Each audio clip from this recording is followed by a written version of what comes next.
So teachers always know that they have to do good. I also, in addition to being a writer, teach communication and creative writing. And in the fall of 2016, amidst the election, I knew that I had a class in both a rural area of Michigan and in an inner city college. And that's when I knew that I had to get these children through, these students through this time. I had to do good. The students are a mix of cultures, socioeconomic backgrounds, different pasts, and very different visions of the future. On Mondays and Wednesdays, I drive from the city out to the country and feel it literally turn from blue to red. I had students like Deborah, who was a 35-year-old returning to college despite the fact that her husband didn't want her to. She wants to make something of her life that's outside of being a wife and mom. She's studying environmental science because she wants to make a difference in the world. I have a student named Sean, and Sean is also a high school student, and he's going to graduate high school with an associate's degree as well. He is excited for college even though his parents don't want him to go to college. We talk each day about how he can make a future for himself. I also have Tanner in my class, and I see him every day. We meet in the parking lot as he kisses his wife and toddler goodbye. They had their child while they were still in high school, but he's determined to make a family. Back in the city, the problems are different, but no less. Fatima requires me to sign paperwork saying that I understand she has PTSD, and I'll give her extra time for taking tests and making speeches. Her family were Syrian refugees who had come to this country. When they arrived, they wanted to know where they would like to live, and her father pointed out to her T-shirt, which said Colorado Rockies, a T-shirt she was given by the ICRC, and he said, "We want to go to Colorado."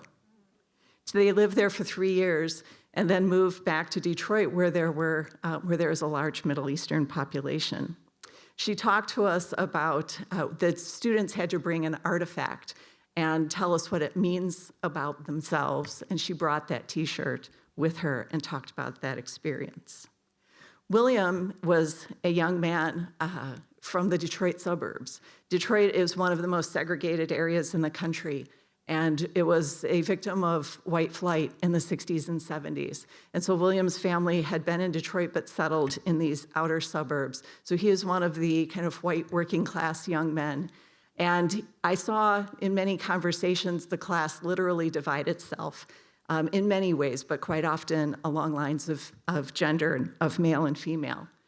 He talked about how he, despite being white and being male, was not privileged, and had interesting conversations. But in the end, the class would kind of come together at the end of the day, and they would all walk out together talking about their commonalities. We heard a speech one day from Carla. Carla talked about the artifact that she had, which was a tattoo on her arm. She had 6 tattoos, all representative of people that she had lost, either to violence or to disease.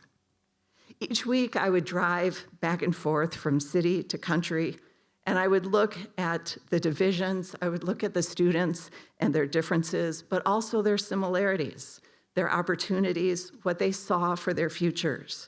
We would talk about things like labels. The students in the rural areas did not like being called rednecks. The students in the city did not like being labeled as well.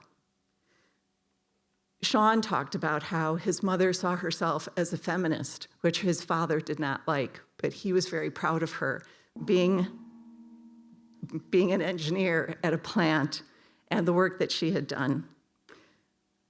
What I learned most was that they would never learn from me as much as I learned from them. I learned that the steps that they took each day was on unsteady ground, much less steady than the steps that I took at their same age. But I also learned from them that they are continuing to walk forward, and they are eager to go out in the world and do good on their own.